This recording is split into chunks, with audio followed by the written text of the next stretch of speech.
दादा माइक बंद।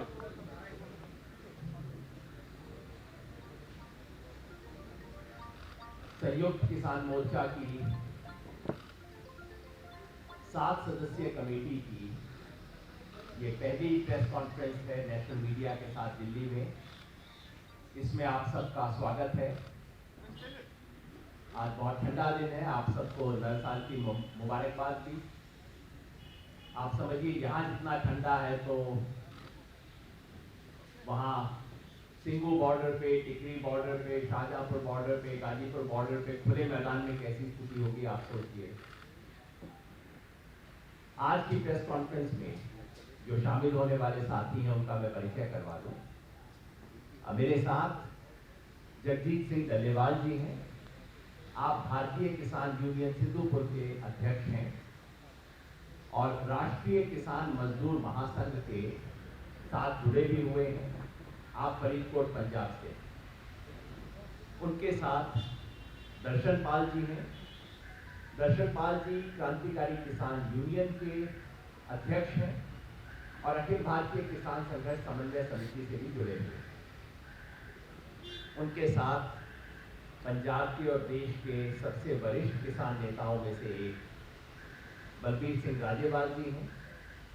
आप भारतीय किसान यूनियन राजेवाल के अध्यक्ष हैं और जब देश में पहली बार भारतीय किसान यूनियन बनी थी सन 1978 में हैदराबाद में, तब उसके फाउंडिंग नेशनल सेक्रेटरी भी थे आप। उनके साथ गुरनाम सिंह चढ़ूनी जी हैं।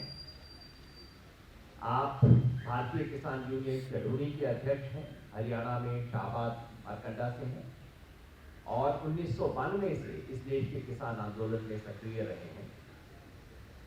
उनके साथ हमारी 7 सदस्यीय समिति के कॉमरेड हन्नन मौला की जगह पे हन्नन मौला जी हमारे पास आज यहाँ पे नहीं है क्योंकि एक पारिवारिक काम से अर्जेंटली उन्हें जाना पड़ा है कलकत्ता। तो वो अखिल भारतीय किसान सभा के जनरल सेक्रेटरी हैं हन्नन मौला जी। उनके स्थान पर हमने अनुरोध किया अशोक धवले जी से। आप महाराष्ट्र से हैं और अखिल भारतीय किसान सभा के राष्ट्रीय अध्यक्ष हैं अशोक धवले। उनके साथ बैठे हैं शिव कुमार कक्का जी की जगह पे। शिव कुमार कक्का जी 7 सदस्यीय समिति के सदस्य हैं। शिव कुमार कक्का जी मध्य प्रदेश से हैं और राष्ट्रीय किसान मजदूर महासंघ के अध्यक्ष हैं। उन्हें किसी व्यक्तिगत काम से भोपाल जाना पड़ा तो उनकी जगह पे अखिल भारतीय किसान मजदूर महासंघ के यूथ विंग के अध्यक्ष भाई अभिमन्यु पोहार उनके साथ हैं। हमारे साथ शिरकत कर रहे हैं कीर्ति किसान यूनियन के राजेंद्र सिंह जी और मैं योगेंद्र यादव, यहाँ जय किसान आंदोलन के प्रतिनिधि के रूप में पिछले 2015 से जय किसान आंदोलन देश में काम कर रहा है। और चूंकि बीजेपी के IT सेल को बहुत दिलचस्पी रहती है, मैं बता दूं कि हरियाणा के रेवाड़ी जिले के सारंगवास गांव में 4 एकड़ का किसान। तो वार्ता को शुरू करते हैं। सबसे पहले मैं बलबीर सिंह राजेवाल जी से अनुरोध करूंगा कि वो सरकार के साथ जो वार्ता हमारी हुई है उसके बारे में कहाँ हम खड़े हैं वो बताएं। ये काम कर रहा है सर? अच्छा ठीक है। वैसे ये भी नहीं ये ठीक बेहतर रहेगा। चल। नमस्कार भाई। अभी तक जितनी वार्ता सरकार के साथ हुई किसान संगठनों की, उसमें जो दुष्प्रचार सरकार कर रही है ये कानूनों के बारे में, हमने एक उस प्रचार को गलत साबित किया। उनका कहना है कि बहुत बड़ी किसान की सेवा की है। हमारा कहना था किसने मांग की थी। और उनका कहना है कि हमने एक देश एक मंडी बना दी। हमने कहा आपने एक देश दो मंडियां बना दी। और उनका कहना है कि हमने बिचौलिया हटा दिए। हमने कहा बिचौलिए की डेफिनेशन बताइए। बिचौलिए रखने का तो आपका स्वभाव है हमारी मार्केट में तो बिचौलिए है नहीं, जिसको आप बिचौलिया कहते हैं वो तो सर्विस प्रोवाइडर है। जितना भाव लगता है उतना ही क्लेम करके हमें वापस पे करता है। जो सर्विस देता है उसका वो कमीशन लेता है। एक एक बात का हमने उनका जवाब दिया और उनके पास कोई जवाब नहीं। और इससे भी आगे हमने उनसे कहा कि कृषि स्टेट सब्जेक्ट है, इसमें आप दखल नहीं दे सकते। स्टेट लिस्ट में ये 14 नंबर पर दर्ज है। उन्होंने कहा हमने ये ट्रेड के लिए कानून बनवाया। हमने कहा कि हम ट्रेड करते ही नहीं, हम तो अपनी फसल मार्केट करते हैं। Marketing is again A state subject. तो उन्होंने कहा जी हमने कंकरेंट लिस्ट से 33 नंबर आइटम उठा के ये कानून बनाए हैं। तो हमने कहा जी हम तो फूड ग्रेन पैदा करते हैं, फूड स्टफ पैदा ही नहीं करते। व्हीट इज फूड ग्रेन, आटा is food stuff, paddy is food grain, rice is food stuff. अब फूड स्टफ पे कानून बना सकते हैं लेकिन फूड ग्रेन पे तो बना नहीं सकते। आपने ये स्टेट सब्जेक्ट में दखल क्यों दिया? तो अब सरकार के पास जवाब कोई है नहीं, इधर उधर का दुष्प्रचार किया जा रहा है। तो हमारी मांग है कि जितनी देर तक ये कानून आप रिपील नहीं करते उतनी देर तक हम बैठे हैं। और बड़ा साफ स्पष्ट कह दिया है कि we were peaceful, we are peaceful, we will be peaceful. यह हम गारंटी देते हैं। पिछले 3-4 महीने से पहले रेलवे लाइंस पे बैठे थे, अब यहाँ आके बॉर्डर्स पे बैठे हैं। हम पीसफुल रहे हैं, एक पत्ता तक नहीं तोड़ा, किसी को कोई कष्ट नहीं दिया, बल्कि हम अपने दिल्ली के भाइयों को बार बार बुलाते हैं। कल नया साल था, हमने कॉल दी कि आइए हम सब इकट्ठे मिलके नया साल मनाएं। तो सरकार हठधर्मी में फंसी हुई है। ईगो प्रॉब्लम हो गई है सरकार को कि अगर उनको ये कानून वापस लेने पड़ते हैं तो बहुत शायद उनकी फजीहत होगी, इसलिए फंसी हुई है सरकार। और हमने बड़ा स्पष्ट कह दिया कि जब तक आप ये कानून वापस नहीं लोगे उस वक्त तक हम पीसफुली बैठे रहेंगे। और पंजाब से, हरियाणा से, उत्तराखंड से, यूपी से, राजस्थान से, मध्य प्रदेश से किसान दिल्ली के इर्द गिर्द के किसी न किसी नाके पे बैठे हैं। बाकी देश के हर कैपिटल में या कहीं डिप्टी कमिश्नर के ऑफिस में जगह जगह पे किसान सारे देश में इसका विरोध कर रहे हैं। जब भी यहाँ से कोई कॉल जाती है सारा देश उसमें एक्टिवली पार्टिसिपेट करता है। और सारा देश परेशान है सरकार के इन कानूनों से। इन रियल सेंस वो कॉर्पोरेटाइजेशन ऑफ एग्रीकल्चर करना चाहते हैं, जो हम नहीं होने देंगे। इसलिए हमारा ये आंदोलन जारी है और जारी रहेगा जब तक ये कानून वापस नहीं होते। अब डॉक्टर दर्शन पाल, वो ना माइक आपका काम कर रहा है आपके साथ। डॉक्टर दर्शन पाल, आप क्रांतिकारी किसान यूनियन के अध्यक्ष हैं और 7 सदस्यीय कमेटी के मेंबर भी हैं और आपने इस पूरे आंदोलन के दौरान हर जगह आपको देखा होगा। यही दे ये वाला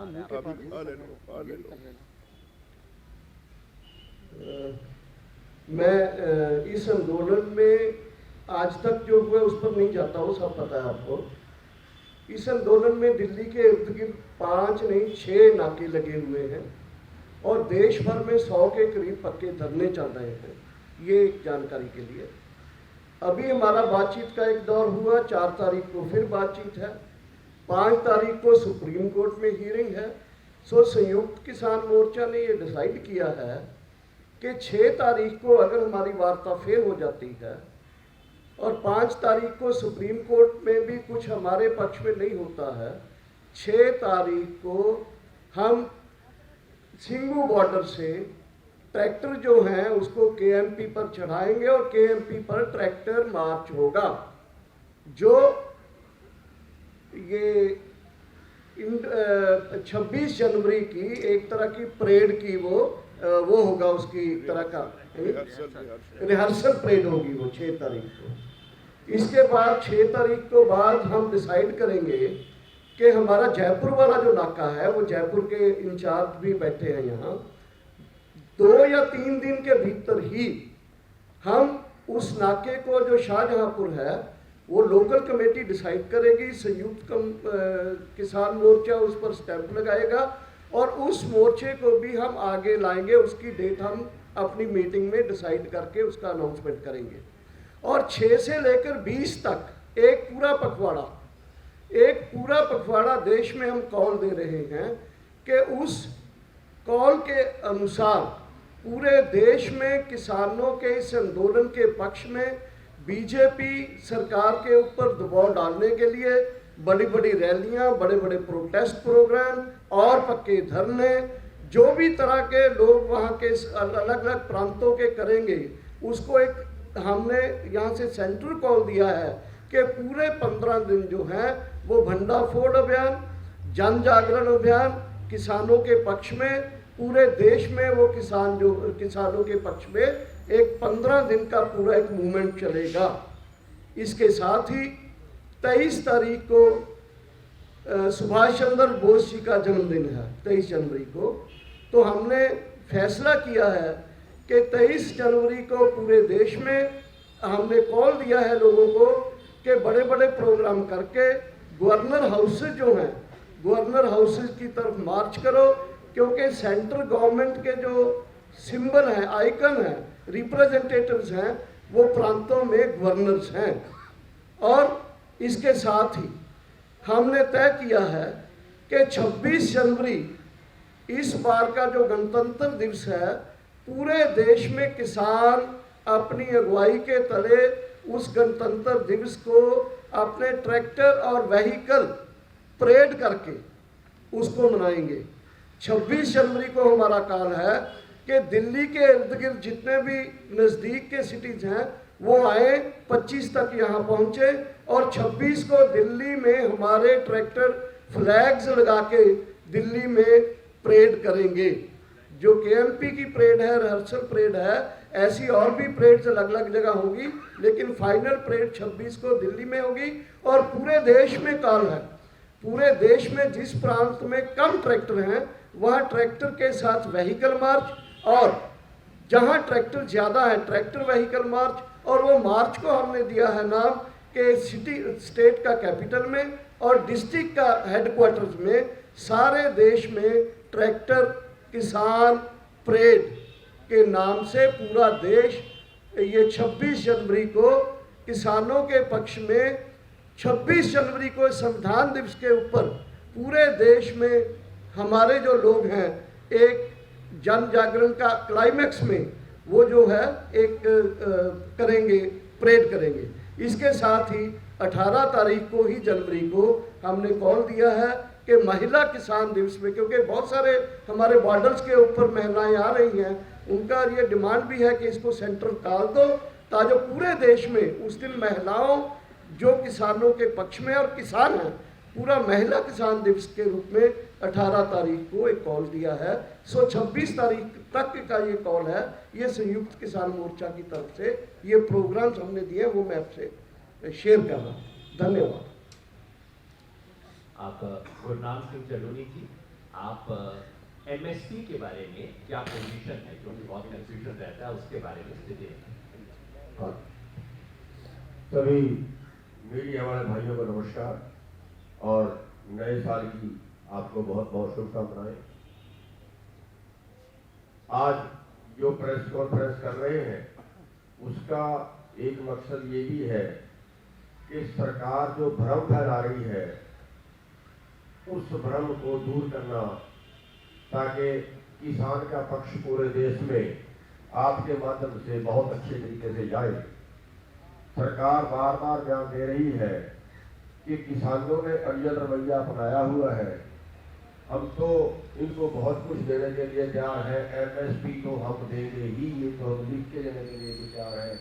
और लोगों को ऐसा लगता है कि शायद अब तो किसान ही गलती पर है। लेकिन आपको बता दें कि हमने 8 तारीख की मीटिंग में अमित शाह जी के आगे सवाल किया था कि क्या आप एमएसपी पर जो आप एमएसपी 23 फसलों का तय करते हैं, क्या आप उन 23 फसलों को खरीदने के लिए तैयार हो सारे देश से जितनी पैदा होती हैं? उनका जवाब था नहीं। और अब जो हमारी मीटिंग हुई थी उसमें फिर हमने ये सवाल उठाया था कि क्या आप 23 की 23 फसलें एमएसपी पे खरीदने के लिए तैयार हो?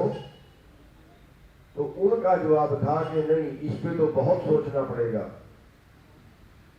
तो फिर आप देश को क्यों गुमराह कर रहे हो जब आप खरीद नहीं सकते? जब आपका खरीदने का कोई इरादा नहीं है तो फिर आप देश को क्यों गुमराह कर रहे हो कि हम तो एमएसपी तो हमने तोड़ा ही नहीं, एमएसपी तो हम देंगे। तो साथ ही इस पे हम ये समझाना देना चाहते हैं कि एमएसपी देना और चीज है और एमएसपी पर खरीदना और चीज है। एमएसपी देने का मतलब है एमएसपी तय करना, और खरीदने का मतलब है कि उसमें वो सारी फसलें खरीदे भी। जो आज का आंकड़ा सामने आ रहा है वो आप देखिए, पूरे देश में उन्होंने 1 क्विंटल मक्का नहीं खरीदा, और पूरे देश का जो मक्के का रेट रहा वो 800 से और 1100 रुपए के बीच बिका, और एमएसपी मक्के का 1850 रुपए। बल्कि यहां तक हुआ कि हरियाणा में कह के मक्का बिकवाया गया कि आप बीजिए, हम 7000 रुपया अलग से भी देंगे। कुछ नहीं किया गया। और ऐसे ही पूरे देश के जो आंकड़ा निकल के सामने आ रहा है वो ये है कि पिछले 15 साल में 45 लाख रुपया एमएसपी से कम हमें मिला। यानी अगर आज का हिसाब लगाएं, आज के टाइम में 3 लाख करोड़ से 4 लाख करोड़ के बीच पर साल एमएसपी से कम मिलता है किसानों को, और ये हमारा अधिकार है। ये नहीं है कि ये हम कुछ अलग से मांग रहे हैं, ये हमारी कोई एक्स्ट्रा मांग है। एक्स्ट्रा मांग नहीं है, ये तो सरकार एमएसपी 1967 से लेके तय कर रही है, लेकिन तय कर रही है केवल खरीद उस पर नहीं रही। तो ये एक बड़ा घाटा जो किसान, देश के किसान को जा रहा है, जिसके लिए हम मांग कर रहे हैं कि इतना घाटा देश के किसान को हर साल एमएसपी की वजह से हो रहा है। ये हमारा अधिकार है जो सरकार के नियम ना होने की वजह से हम लुट रहे हैं। उस पर नियम बनाए, एक कानून बनाए कि चाहे प्राइवेट खरीदे, सरकार खरीदे, कोई खरीदे, लेकिन हमें न्यूनतम समर्थन मूल्य हमारी जेब में जरूर जाना चाहिए। और उससे सरकार टाल मटोल कर रही है, उसके ऊपर कोई उन्होंने जवाब नहीं दिया। कि उन्होंने कहा कि हम कमेटी बना देंगे, कमेटी के नाम से वो टालना चाह रहे हैं, जो हमने अभी तक नामंजूर उसको कर दिया है कि कमेटी हमें मंजूर नहीं है, और इस पर तो कोई ज्यादा लंबी चौड़ी बहस की जरूरत नहीं है। तो हमारा अधिकार है जो कानून आपने पहले से जो इस तरह से आपका नियम है उसको एक कानूनी रूप देना है, बस इतना सही है। एमएसपी तो आप पहले से तय करते हैं, तो उसके लिए भी वो राजी नहीं हुए हैं। और वो कहते हैं हमें खजाना देखना पड़ेगा, देश का खजाना, देश का खजाने में बहुत बोझ पड़ेगा। तो लेकिन हम आपको बता देना चाहते हैं कि जब किसान का नाम आता है अब देश का खजाना याद आ जाता है। हालांकि हमारी 60% आबादी है देश की, जिस पे उनको प्रॉब्लम आती है खजाने पे। जब कहीं पिछले साल 5 लाख करोड़ निकाल के उन्होंने बांट दिया देश के कारपोरेट को पिछले साल, और अभी तक 15 लाख करोड़ का देश का एनपीए हो चुका है जो पूंजीपतियों का है, उसको वसूलने कोई इंतजाम नहीं किए। तो मतलब जब किसान का नाम आता है तब उनको दिक्कत आती है।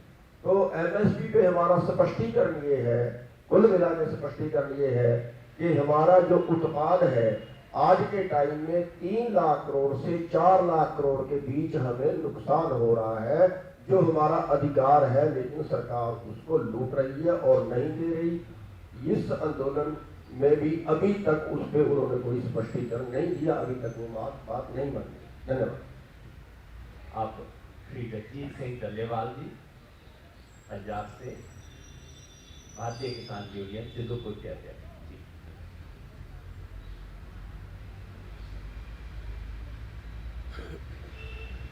सत्कारयोग पत्रकार दोस्तों, जैसे राज्यपाल जी ने, दर्शनपाल जी और भाई गुरनाम जी ने आपको बहुत देर से कुछ बातें बता दी हैं। मैं उससे अलग थोड़ी एक बात आपके ध्यान में लाना चाहता हूँ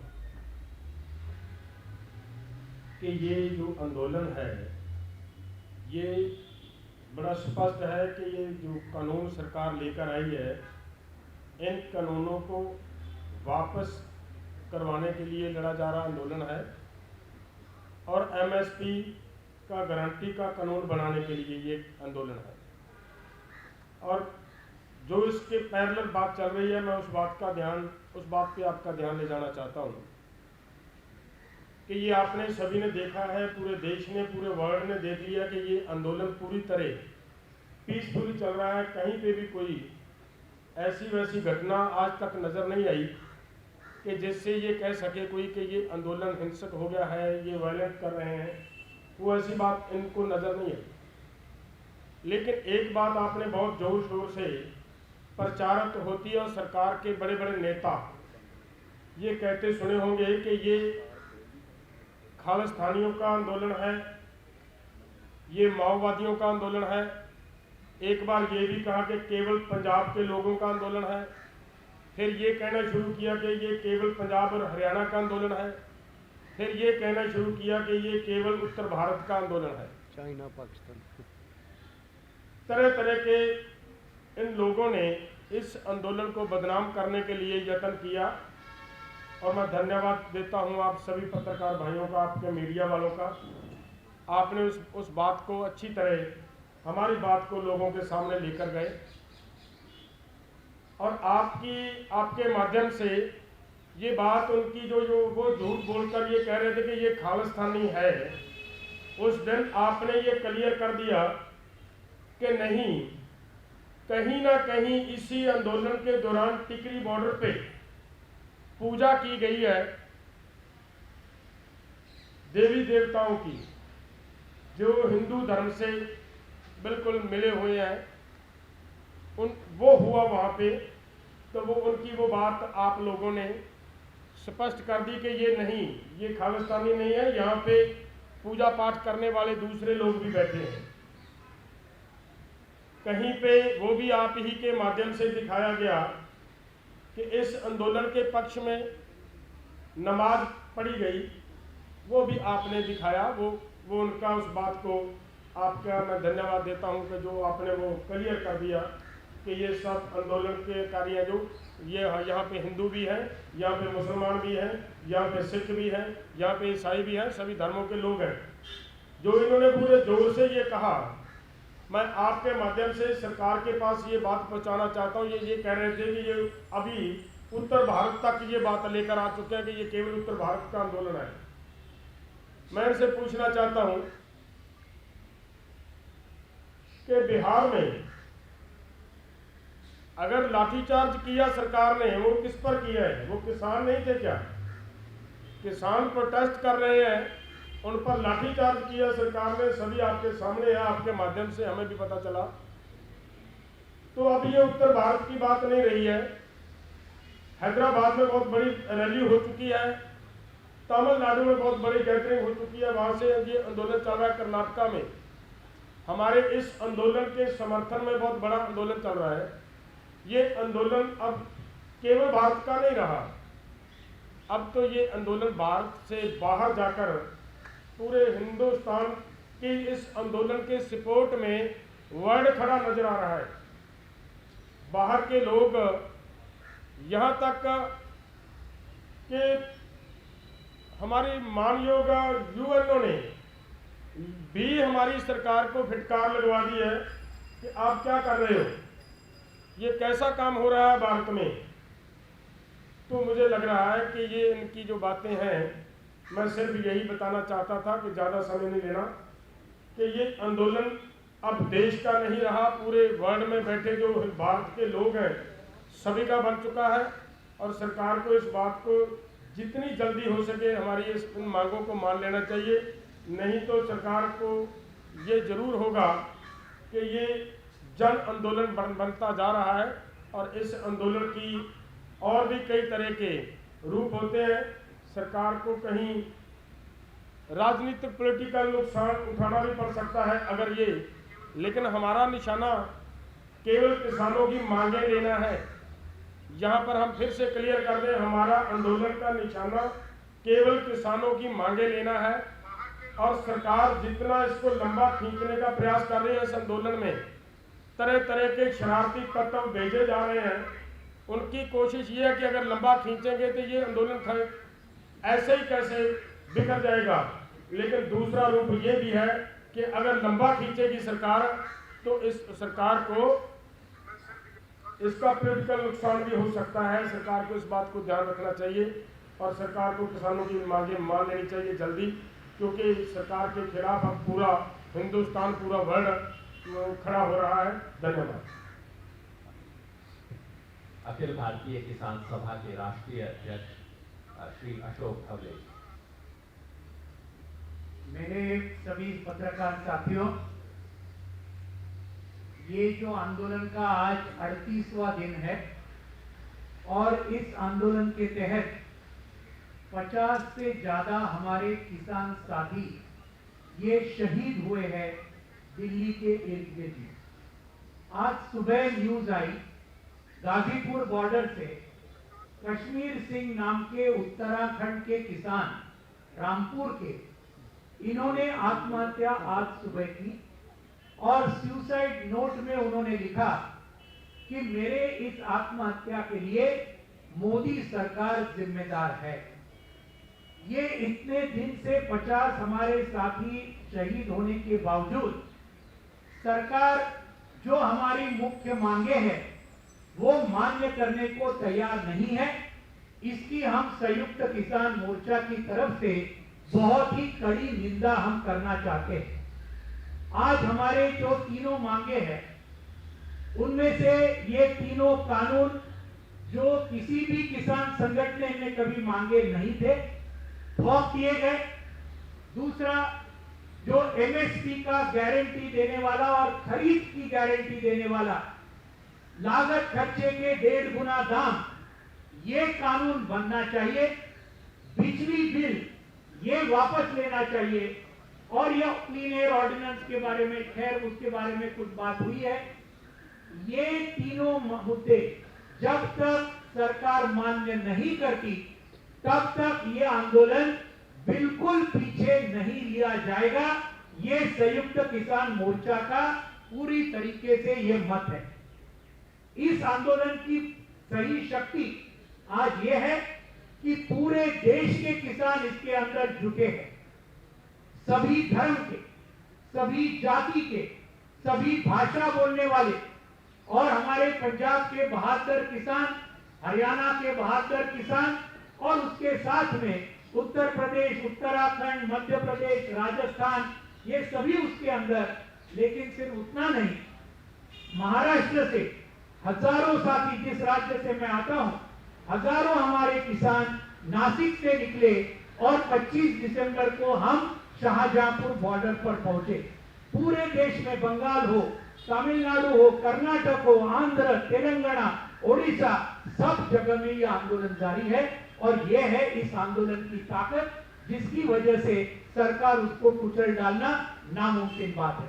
दूसरी बात मैं जो कहना चाहता हूं, इस आंदोलन ने एक बात पूरे देश के सामने स्पष्ट किया है कि पिछले 6 साल से, और खास तौर पर ये किसान कानून जो बनाए, ये पूरी तरीके से इस देश को कुछ चंद कॉरपोरेट घरानों के लिए, ये पूरे देश को आज मोदी सरकार चला रही है।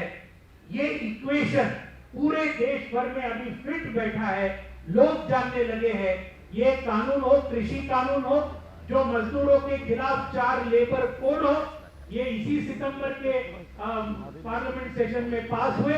ये सभी बड़े बड़े देशी और विदेशी कॉरपोरेट के दबाव पर आज ये पूरा सरकार चल रहा है। ये बात पूरे देश में गई है। केरल में 2 दिन पहले केरल की असेंबली ने एक प्रस्ताव एक मत के साथ पारित किया कि ये तीनों कानून वापस लेने चाहिए। हम दरख्वास्त करते हैं सभी असेंबलीज को कि अगर आप जनता के साथ में है, किसानों के साथ में है, तो हर असेंबली ने इस प्रकार के ये प्रस्ताव पास करने चाहिए कि हम किसानों के साथ में हैं और ये कानूनों को वापस लेना चाहिए।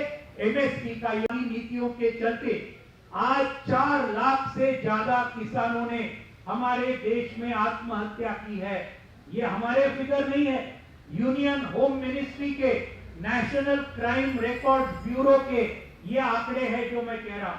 4 लाख से ज्यादा किसानों ने आत्महत्या की है कर्जे की वजह से, और इसको अगर रोकना है तो आज ये जो एमएसपी वाला कानून है ये बहुत ही महत्वपूर्ण है, क्योंकि आज आप देखेंगे पंजाब और हरियाणा में भी धान और गेहूं को छोड़ के सरकार की खरीद नहीं होती है, दूसरे जगह में तो कुछ नहीं होती है कई राज्यों में। तो इसलिए अगर ये किसानों की आत्महत्या को बचाना है, उसको रोकना है, और ये कृषि संकट को अगर रोकना है तो हमारा सबका स्पष्ट मत है कि ये कानून को तो रद्द करने ही चाहिए, लेकिन एमएसपी 1.5 गुना दाम डॉक्टर स्वामीनाथन आयोग ने जो बताया था, लागत खर्चे का 1.5 गुना दाम, इसको लेकर ये खरीद और एमएसपी ये दोनों का गारंटी देने वाला कानून इस सरकार ने बनाना चाहिए। ये हमारा स्पष्ट मत है। हम ये इस पूरे इसके अंदर आप सभी ने हमारा जो संदेशा है पूरे देश तक आप लेके गए, उसके लिए बहुत बहुत आपका धन्यवाद देते हैं। इसी प्रकार का समर्थन आप हमको आगे भी देते रहेंगे, ये पूरे विश्वास के साथ यहाँ चंद शब्द में पूरे करता हूँ। धन्यवाद। राष्ट्रीय किसान मजदूर महासंघ के यूथ विंग के अध्यक्ष भाई अभिमन्यु कोहार। सभी पत्रकार बंधुओं का हाथ जोड़ के नमस्कार। पत्रकार बंधुओं, हमारे वरिष्ठ आदरणीय श्री शिव कुमार दत्ता जी जो 2 तारीख से पलवल बॉर्डर पे मध्य प्रदेश के किसानों के साथ बैठे हुए हैं, उनको कल किसी कारणवश जबलपुर जाना पड़ा। उनके बड़े भाई की तबीयत बहुत सीरियस है, तो उनकी जगह पे मैं छोटी छोटी 3 बातें रखूंगा। जो ये आंदोलन है, ये आंदोलन सच बनाम झूठ का आंदोलन है, ये आंदोलन न्याय बनाम अन्याय का आंदोलन है, ये आंदोलन सही बनाम गलत का आंदोलन है, ये आंदोलन देश को बचाने वाले बनाम देश को बेचने वालों का आंदोलन है। आज के दिन देश का अन्नदाता किसान प्रधानमंत्री मोदी की किसी भी बात पे विश्वास करने को तैयार नहीं है, क्योंकि किसानों को इतनी बार ठगा गया है, इतनी बार उनसे झूठ बोला गया है। एक छोटा सा उदाहरण आपके सामने देता हूं। अभी प्रधानमंत्री जी जब मध्य प्रदेश के किसानों को संबोधित कर रहे थे तो उन्होंने कहा कि उनकी सरकार ने तो C2 प्लस 50% के अनुसार फसलों का एमएसपी दे दिया है, जबकि हकीकत यह है, जो सभी मीडिया के बंधुओं ने जिसको प्रमुखता से कवर भी किया, कि इसी सरकार ने फरवरी 2015 में सुप्रीम कोर्ट में जस्टिस रमन्ना और जस्टिस मुखोपाध्याय की बेंच के सामने ये हलफनामा दिया था कि सरकार C2 प्लस 50% फार्मूले के अनुसार फसलों का एमएसपी नहीं दे सकती है। तो बड़े दुख और दुर्भाग्य की बात है कि प्रधानमंत्री जी इतने जिम्मेदार पद पे बैठ के इतनी गलत बातें कह रहे हैं। दूसरी बात मैं कहना चाहूंगा कि हमारे लगभग 55 अन्नदाता इस आंदोलन में शहीद हो चुके हैं, लेकिन अब तक ना तो प्रधानमंत्री ने और ना ही उनके सरकार के किसी मंत्री या अधिकारी ने उन किसानों के प्रति संवेदना जाहिर की है, ना ही उनको किसी ने श्रद्धांजलि दी है। अभी जो 31 तारीख को बैठक हुई थी, तो हमारे सभी सीनियर नेताओं की तरफ से ये कहा गया कि इस बैठक की शुरुआत उन शहीद किसानों को श्रद्धांजलि देकर की जानी चाहिए। उसके बाद कृषि मंत्री नरेंद्र सिंह तोमर ने यह कहा कि जो किसान इसमें हताहत हो गए हैं उनको लेकर उन्हें दुख है। बड़े दुर्भाग्य की बात है कि जो अन्नदाता शहीद हो गए हैं, हमारी सरकार उनको शहीद का दर्जा भी नहीं दे रही है और उनको उनके लिए हताहत शब्द का इस्तेमाल कर रही है। तीसरी और अंतिम बात जो मैं कहना चाहूंगा कि जब से हमारे सभी सीनियर नेताओं के नेतृत्व में यह आंदोलन खड़ा हुआ, तो पहले सरकार ने इस आंदोलन को बदनाम करने का प्रयास किया, हमें आतंकवादी बताया, खालिस्तानी बताया, हमारे ऊपर फॉरेन फंडिंग के आरोप लगाए, लेकिन सरकार के उन सभी आरोपों की पोल खुल गई। उसके बाद सरकार ने यह किया कि कुछ जो दरबारी और सरकारी जो किसान संगठन है उनको हमारे आंदोलन के पैरेलल में खड़ा करने का प्रयास किया। कुछ दिन पहले सरकार ने कहा कि हरियाणा के 1 लाख किसानों का उन्हें समर्थन मिला है कृषि कानूनों के मुद्दे पर। जब हमने उनकी जांच पड़ताल की तो मालूम चला कि उसमें 116 FPOs के नाम दे रखे थे और उन FPOs का जमीन पे कोई अता पता नहीं था। उसके बाद ये कहा गया सरकार की तरफ से कि पंजाब के 3 लाख किसानों ने समर्थन दिया, लेकिन जिन व्यक्तियों ने वो समर्थन देने की बात कही, जो सिग्नेचर लेके जाने की बात कही सरकार के पास, जब हमने उनका पता किया तो मालूम चला कि वो लोग ना तो किसान हैं ना किसान नेता हैं, वो बीज और दवाई बनाने वाली कंपनियों के लिए काम करते हैं। तो सरकार इस तरीके का दुष्प्रचार करना बंद करे। ये आंदोलन शांतिपूर्ण है, शांतिपूर्ण रहेगा और निश्चित तौर पे इस आंदोलन में देश के अन्नदाता की जीत होगी। धन्यवाद। राजेंद्र भाई कुछ ऐड करेंगे? राजेंद्र सिंह जी, कीर्ति किसान यूनियन पंजाब की तरफ। शुक्रिया सभी पत्रकार दोस्तों। अनाज नहीं तो समाज नहीं। सिर्फ एक बात सरकार को समझ लेनी चाहिए कि अनाज पैदा करने वाला किसान नहीं रहेगा तो सोसाइटी भी नहीं रहेगी। दूसरी बात कि लंबे समय से, पिछले लगभग जब से ये ऑर्डिनेंस आए हैं 4 जून से, तभी से हम आंदोलन का हमने रुख किया हुआ है और इतना पीसफुल आंदोलन इंडियन हिस्ट्री में आपको देखने को नहीं मिलेगा, इतना बड़ा और इतना पीसफुल आंदोलन। अगर सरकार पीसफुल आंदोलन करने वाले लोगों की बात नहीं सुनती तो ये समझना चाहिए कि सरकार क्या चाहती है। क्या वो चाहती है कि इस देश में पीसफुल आंदोलन करने वाले लोगों की बात नहीं सुनी जाएगी और इस देश में जो कॉन्स्टिट्यूशन हमारा राइट है, राइट टू एक्सप्रेशन, उसके तहत आप कुछ भी एक्सप्रेस करो, सरकार उसे नहीं सुनेगी तो सरकार देश को किस ओर ले जाना चाहती है, ये सारे देश के सामने सवाल है।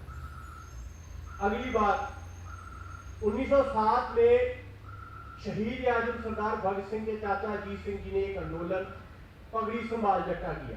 पगड़ी संभाल जट्टा लहर चली और सभी लोगों की जुबान पर वो गीत था, पगड़ी संभाल जट्टा। पूरे 113 साल बाद इतना बड़ा आंदोलन हुआ है और ये आंदोलन सिर्फ पंजाब तक सीमित नहीं है, ये आंदोलन लगातार फैल रहा है।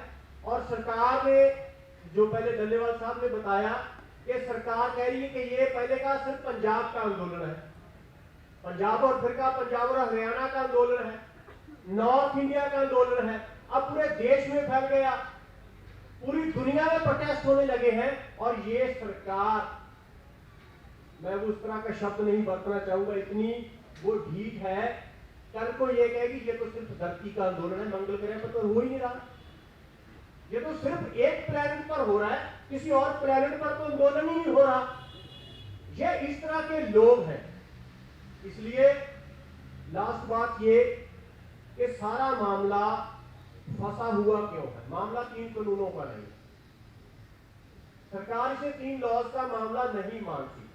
लॉज तो उन्होंने बहुत सारे निरस्त किए हैं, लेबर लॉज जो लोगों ने इतनी कुर्बानियां करके, इतने लंबे आंदोलन करके वो लॉज बनाए थे अपने पक्ष में, उन लॉज की भी जान निकाल दी उन्होंने। अब ये 3 लॉज पर अड़े हुए हैं। इसका कारण ये है कि सरकार इसे मोदी ऑरा के साथ जोड़कर देख रही है। उनको लगता है कि 7 साल में जो एक नैरेटिव इस देश में बनाया गया कि मोदी साहब बहुत मजबूत नेता है, जो बोल देते हैं पीछे नहीं हटते। नोटबंदी की, लोग लाइनों में खड़कर मर गए, पीछे नहीं हटे। जीएसटी किया, ऑपोजिशन हुई, लोग सरकार पीछे नहीं हटी। जितनी भी जन विरोधी आर्थिक नीतियां लाई, कितने भी प्रोटेस्ट हुए, सरकार पीछे नहीं हटी। और पहली बार है कि सरकार को पीछे हटना पड़ा। वो अब संशोधन तक आई हुई है। अब सरकार की पोजीशन ये है कि more than amendment less than repeal, यहां पर सरकार पहुंची हुई है और ये सरकार लगातार पीछे हट रही है। और हम आपके माध्यम से ये सरकार को और मोदी जी को विनती करना चाहेंगे कि आप जिस इमेज को बचाने के लिए हमारी बात नहीं मान रहे, वो इमेज धाराशायी हो चुकी है। अंडरस्टैंड करना चाहिए आपको कि कितनी हेट्रेड है स्प्रेड हो चुकी है आपके खिलाफ इस देश में। आप इस बात को अंडरस्टैंड कीजिए और हमारे पीसफुल आंदोलन को मान्यता दीजिए और सभी हमारी मांगे मान लीजिए। यही आपसे हमारी दरखास्त है। थोड़ा शुक्रिया। इसके बारे में आधा मिनट पूछिए। मैं आपके साथ एक चीज ऐड करना चाहता हूँ, भूल गया था। वो ये है कि अडानी अंबानी के खिलाफ जो हमारा गुड्स और सर्विसेज का बाइकआउट कॉल है वो जारी है, जारी रहेगा। नंबर 2, बाइकआउट का जो कॉल है वो जारी रहेगा। दूसरा, एनडीए बीजेपी और उसके पार्टनर्स के खिलाफ पूरे देश में एक मुहिम हमारी कॉल से चला हुआ है, वो जारी रहेगा। ये कॉल के साथ कि आप सेंट्रल गवर्नमेंट छोड़ो, अपने पद छोड़ो और किसानों के साथ, किसानों के जो मूवमेंट है उसके साथ आओ। तो ये 2 कॉल्स मैं पिछले अर्थ में भूल गया था, ये हमारी जारी है। और पंजाब हरियाणा में टोल प्लाजे जो हैं, टोल प्लाजे जो फ्री किए हुए हैं, अगर आंदोलन आगे बढ़ेगा तो और भी ये आगे फैल जाएंगे।